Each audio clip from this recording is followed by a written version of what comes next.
colonial mandate. But the conflict ensued in 1917 when Sir Arthur James Balfour promised Palestinian land to the Zionist Federation. Palestinians saw the Balfour Declaration as a European colonial project, as 90% of all Jews at the time were European. Meanwhile, the Zionist political movement saw the declaration as an answer to rising anti-Semitism. It gave them their very own national homeland, which they believed they had a legal and religious right to. Today, the conflict is still unresolved. There are still now more than 5 million registered Palestinian refugees. Jesse, we rarely hear about the Balfour Declaration and the colonial history of the conflict. What are your thoughts on the roots of this?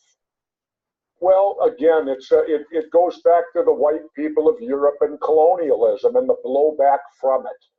You know, we see it throughout the world, decisions made 100 years ago, 150 years ago for colonization. You know, there used to be that saying that the sun never set on the British Empire, meaning, of course, that the white people of Britain controlled the entire world, that as the sun went around the world, it shined on something that belonged to Britain all the way around.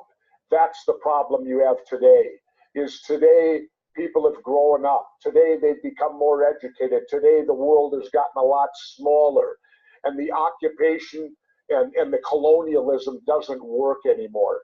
People want to govern themselves. They don't want to be colonial. And that's the problem. You've got the colonial hanging on to their colonies, which is much like what happened here. This was created with colonialism, and it will be defended with it the same way.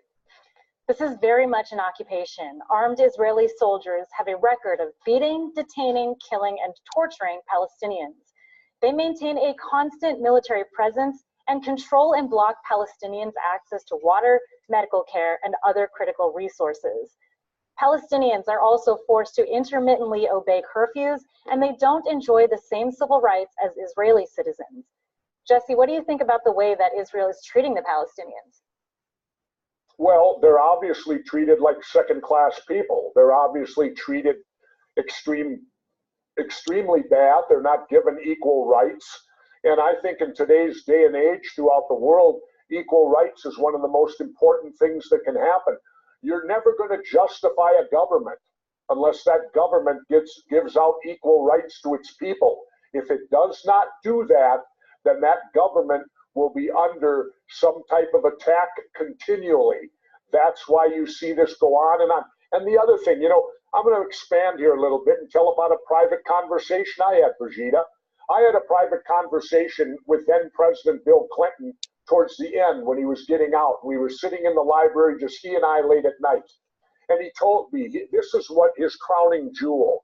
He wanted to get peace between Palestine and Israel. He wanted to be the one to do it, and of course he failed. He told me it's all over one big hill over there, one mountain.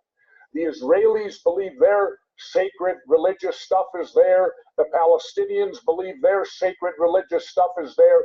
So as long as both believe it's there and it's religion, the war is going to go on forever. Because who's ever heard of religion changing? Supporters of Israel justify Israeli violence by accusing Palestinians of terrorism. Supporters of Palestine say Palestinian violence isn't terrorism, it's resistance against a violent colonial occupation. Israel's military is large and it requires temporary service from all citizens over 18 years old with some exceptions. Now, both religions,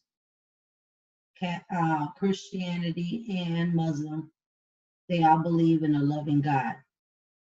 This is not loving with all this violence and all this killing. Not loving at all. Both gods will be so upset. It's crazy. Belong to the show. Palestine, on the other hand, is not allowed to have a military force as terms of the Oslo Accord. However, it is allowed a paramilitary force. But due to the constant war, the Palestinian National Security Forces have been completely devastated. The vacuum has been filled by other groups like Hamas. Hamas is the democratically elected political organization that governs Gaza independently of its political rival, the Palestinian Authority. Israel and its allies list Hamas as a terrorist organization over its targeting of civilians. Jesse, most of the press that we read and see frames recent violence as a war between terrorists and Israel, but we very often witness in reality is that Israel's waging a war on Palestinians who have been confined to an open-air prison. Human Rights Watch even shows that Israeli security forces have killed and injured far more civilians than Palestinians have. Comment on why we don't hear about this in the mainstream media in their reporting on this. I don't know. Why aren't we hearing about it? We should be hearing about it. And it seems to me this conflict is a simple one. Israel has the weapons, Palestine don't. So Israel kicks Palestine's ass whenever they feel like it, because it's not a fair fight. It's that simple. The fight is not fair. Now, they always say nothing's fair in love and war. Well, that's true. But the point is, Israel has the huge advantage. Israel has the United States backing, and Palestine has nothing. They don't even have an army. So the only thing that stands up for them are terrorist groups. What else do they have? So naturally, they call them terrorists, but I would simply call it a completely unfair war.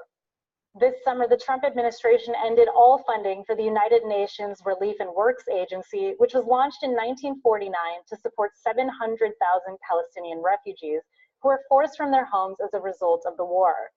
Trump's decision hinges on a dispute over the definition of the word refugee. His administration says it only considers Palestinians who were alive in 1948. Wasn't his wife an immigrant and then became a citizen? I'm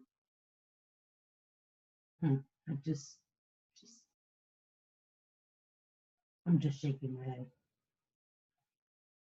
To be refugees, not their descendants as well. Now, this has led to a wider debate over the issue.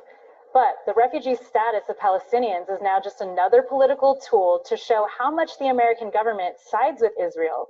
What do you think about this move? Wait a minute. How can you sit and say the descendants are not refugees too? What this is them twisting words and turning things around to ultimately justify what they're doing. Right. Let's call it like it is. Again, this is an unfair war. One side is heavily armed, the other side is not. One side has the complete advantage over the other side, and it's as simple as that. And the United States stands on the side of Israel. They always will. Actually, I kind of view Israel runs our country too, because whatever Israel wants, the U.S. gives them. The nonviolent movement to boycott, divest, and sanction Israel until it ends the occupation is contentious. BDS supporters have celebrated several wins as high-profile celebrities like Lana Del Rey continue canceling scheduled appearances in Israel. To be clear, the singer never said she was participating in or supporting the movement, but her decision comes in response to increasing public pressure. People who support the BDS movement have been accused of anti-Semitism. In the US, 24 states have already passed laws that allow the government to punish active participants or advocates of BDS. The federal government is also trying to criminalize BDS activities, even those called upon by international bodies like the United Nations. Jesse, how can boycotting human rights abuses by Israel be considered hate against Jews? Please separate this. You got me. I don't know. You're asking me a question, Brigitte, I can't answer. I don't know.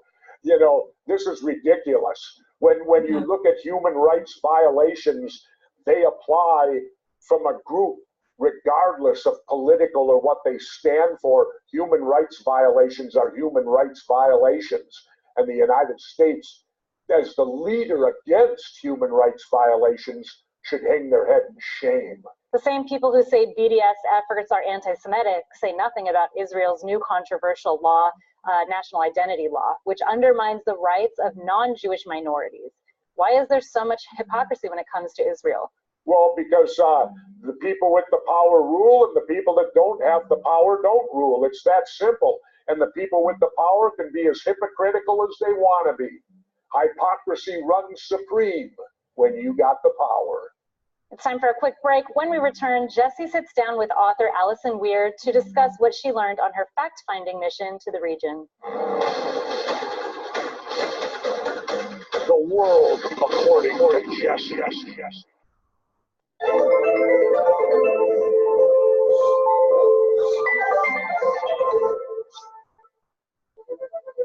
The mainstream media, swarming with falsehoods, riddled with censorship and under corporate control, is incapable of truly informing its audience. It can't rise above the corrupt motives of those calling the shots.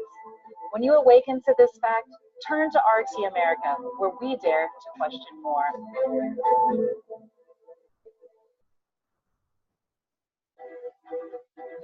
I'm Holland Cook. I invite you to climb with me above the mainstream media mire, and from that higher vantage to glimpse the big picture. Question more. What politicians do is something we don't do. They put themselves on the line, and they get accepted or rejected. So when you want to be president, what do you want to be? Well, someone will want to be president. What's it like to be president? What's it like when the phone rings at 3 in the morning? Can't be a good call. I'm interested always in the whys and the hows. Question more. I'm Lee Camp. The corporate parasites in power today might think their control will continue forever. Whether they're right or wrong, we have to keep fighting. Question more. I'm Jesse Ventura. Stay tuned to question more. Welcome to my world. Come along for the ride. The world according to Jesse. My guest today is Allison Weir. She's an activist and the author of the book Against Our Better Judgment, The Hidden History of How the U.S. was Used to Create Israel. She joins me now from San Francisco to discuss the conflict between Palestine and Israel. You know, I love this show because I really get the opportunity to get history taught to me again with things that were never discussed, even when I went back to school. We didn't discuss things like this, so you should bring the kids in to watch this show. Allison, you first traveled to Palestine territories during the Second War to independently cover the conflict. Can you first give me a brief history lesson on the conflict and where it stands today? I'd be happy to, because as you point out, most of us don't know that. I had no idea about this 18 years ago. When I was born, it turns out, and I suspect you're about the same age, when I was born, there was no Israel. There was a region called Palestine. Now, what did she say? No, I mean, yes, you could tell she's old. But in her younger years, there was no Israel.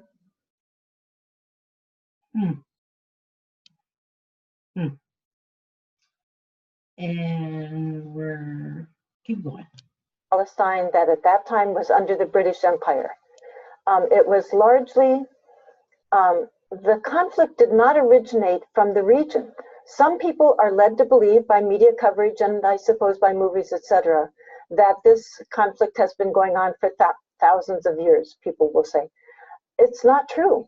When you look back at the historic record, you see in the late 1800s, Palestine was inhabited by about 80% Muslims, about 15% Christians, that's where Christianity began after all, and about 5% Jews, without conflict. There are ancient churches there are ancient temples, etc.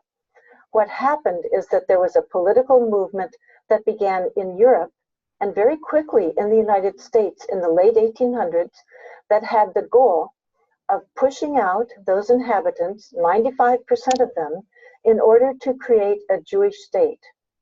They eventually succeeded in doing that. In 1948, Israel was created through a massive war that an Israeli historian has accurately called a war of ethnic cleansing.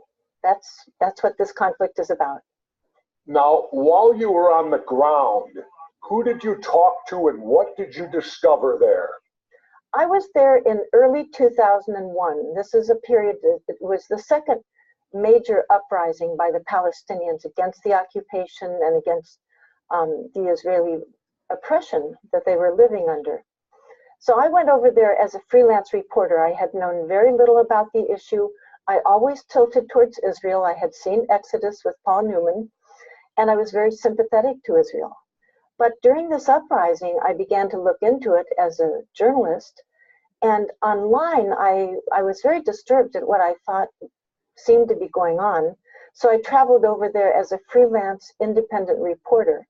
I spoke to everybody I could. I traveled randomly and haphazardly throughout Gaza, throughout the West Bank, Ramallah, Bethlehem, Jenin, Gaza City, Rafah. And I talked to everyone. I talked to farmers, teachers, students, professionals, people of low income. And what I saw firsthand was enormous violence against a largely unarmed population, both Christians and Muslims. I saw children who had been shot. A lot of children had been shot. You could, in hospitals in Gaza, I saw small boys who'd been shot in the chest, in the teeth, in the head. I saw a brain dead little boy. I saw entire neighborhoods that already, this was early 2001, February and March, I saw entire neighborhoods that were destroyed. They looked to me like pictures I had seen of World War II. And it's important to remember that this was before a single rocket had been fired from Gaza. This is what was going on there. It was pretty horrendous, a pretty intense trip. Now, based on that experience of being there and the death and destruction you saw there on the ground, are American media outlets fairly covering this conflict, or are they one-sided? The coverage is, with a few exceptions, very few exceptions, very one-sided. We're getting, at minimum, Israel-centric reporting in terms of what they put in and what they leave out, especially what they leave out, and the spin that we get. And I'm talking about both the liberal media and the conservative media. We are getting reporting that has Israel spin in it. We've done a number of studies, statistical studies on coverage. My son is a scientist. I like to learn factual information. So we looked into how media had covered deaths among both populations, clearly an important category and a quantifiable category. And we found, for example, that primetime network news, CBS, NBC, ABC, were reporting on Israeli children's deaths at rates 13 and 14 times greater than they were reporting on Palestinian children's deaths. In other words, when a Palestinian child is killed, which is happening fairly frequently over the past 20 years, this is quite common. The media almost never report on it. It's just not considered newsworthy, I suppose. When an Israeli child is tragically killed, that's headlines. We hear about that. So Americans are getting very filtered coverage, very filtered coverage. We always hear about the rockets from Gaza. Now, we never hear that the rockets came after the violence against people in Gaza. Yeah, we sure didn't. Anyway, you started an organization called If Americans Knew. What do you want Americans to know about Palestine and Israel, and what aren't they being told about them? Well, I think one thing that I think it's essential that we learn is that we as Americans are very much a part of this conflict. I always thought it was Israel-Palestine and had really nothing to do with me. I think many people think that. I don't happen to be Jewish, and I didn't think I had any connection to this conflict. Most of us feel that way, I suspect. But in reality, the US, our politicians from both parties, are giving Israel massive amounts of money, over $10 million per day. We have given Israel, tiny Israel, far more of our tax money than anywhere else. This makes us responsible for what Israel does. And the rest of the world knows that, especially in the Middle East, but other parts of the world too are quite aware that Americans are funding Israeli actions. And they are often also very aware that Israeli actions are quite often violent. They have violated human rights. This is well documented, violated international law, even violated US laws. So I think it's very important for us to know that we're part of this issue, and therefore we need to learn independently the real facts about Israel-Palestine. And we're not getting that from our mainstream media, neither from the liberal nor from the conservative media. Now, your book is about how the U.S. was used to create Israel. Can you explain the roots of the alliance and that creation? I'll be happy to. The first thing I want to note is it's not really an alliance. An alliance means that both parties benefit in some manner, that there's some sort of two-way street here. But really, it's Israel that benefits. They get U.S. money, massive amounts of money. They get U.S. weaponry. They get wonderful trade agreements and preferential treatment. They get cover in the international community by the U.S. They've gotten some wars. We invaded Iraq largely for Israel. So they've gotten a great deal from the U.S. We've gotten very little. We get hostility. We lose money from our economy. Often there are subsidies to Israel that hurt that cause job loss in the United States. So it's not really what you would call an alliance. But it was forged early on by a very powerful and very pervasive lobby on behalf of Israel, pushing this in the American society, using various types of efforts to create this situation in which the US government would support Israel no matter what Israel does, and that most of the American population would be unaware of any of this. And this is all the result of the powerful Israel lobby to our congressmen and our senators, correct? They spend a great deal of money lobbying our elected officials, correct? That's correct. That's exactly what's been going on for many decades.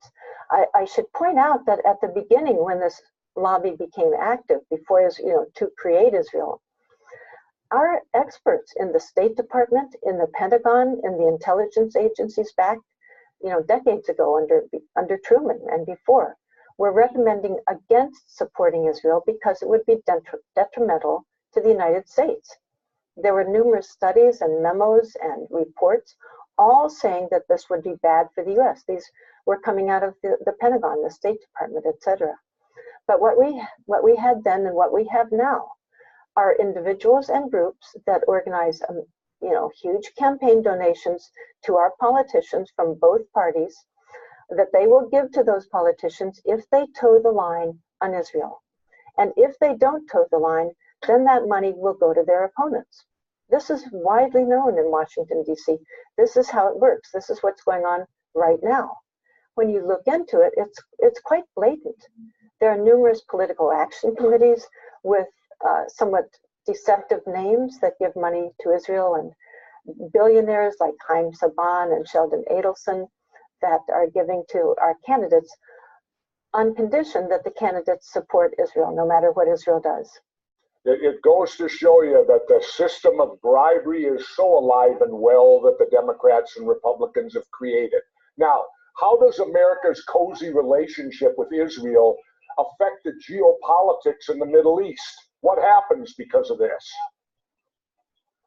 It's disastrous. It's a tragic result. We've seen numerous wars. We've seen Iraq destroyed, then that has destabilized. Then the refugees have gone to Syria. It's caused the rise of extremism, of violence throughout the region. It's destabilizing entire countries. Then we have a refugee crisis in which refugees are fleeing the violence and going to Europe, causing disruption in Europe and elsewhere, all very much rooted in the Israeli-Palestinian issue. And this is not unintended. I've been studying this now for 18 years. And Israel, from its earliest days, Ben Gurion in the 1950s, was writing about their strategy. After all, they had dispossessed an entire population in the middle of the Middle East.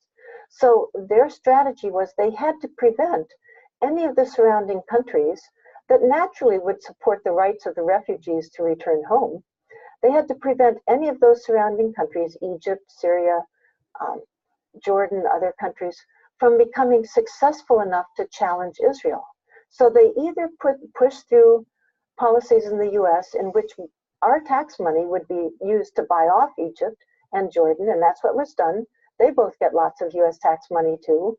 And in other cases, they've helped create wars and violence in places like Lebanon. They've invaded Lebanon at least twice, two major invasions, other smaller ones.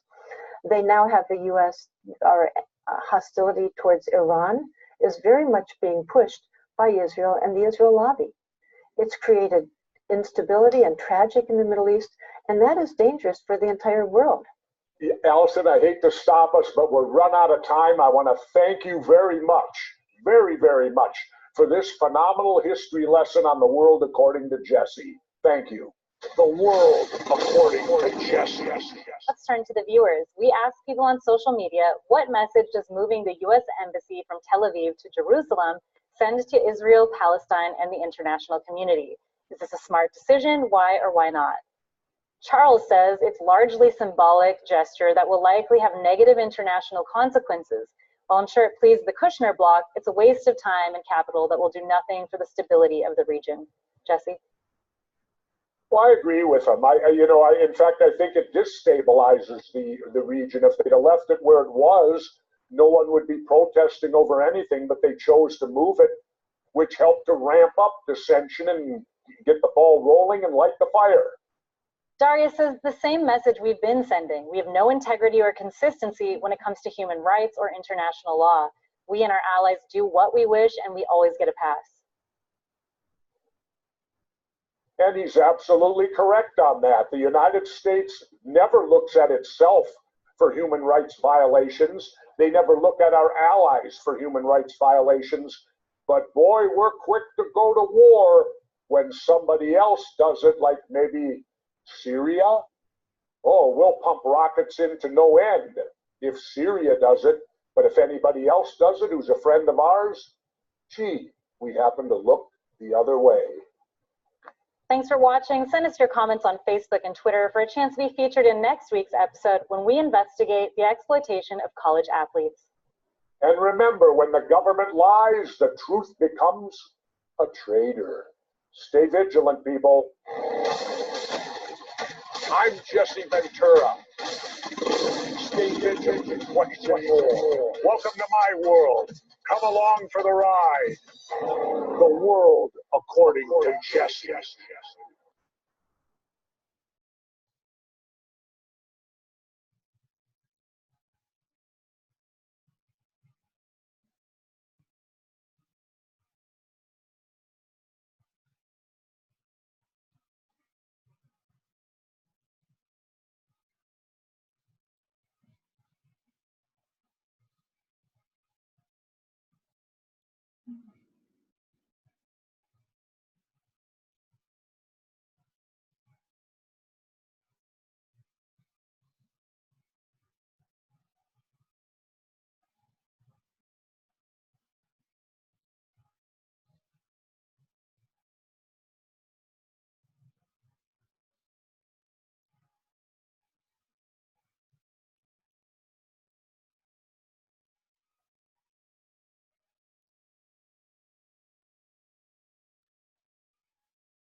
Okay. And yes, I just had to after watching this, was like, wow, what else that we don't know, right, you guys? So let me see if I could just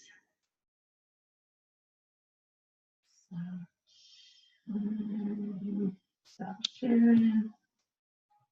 I love Jesse Ventura. He really speaks the truth and he fights to put it out there, and I love him for that. And RT.com,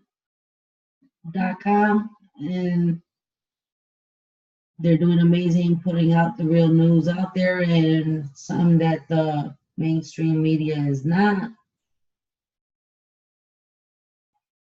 So I'm always on RT News, see what's going on. And that is all for right now. Truth Seeker out.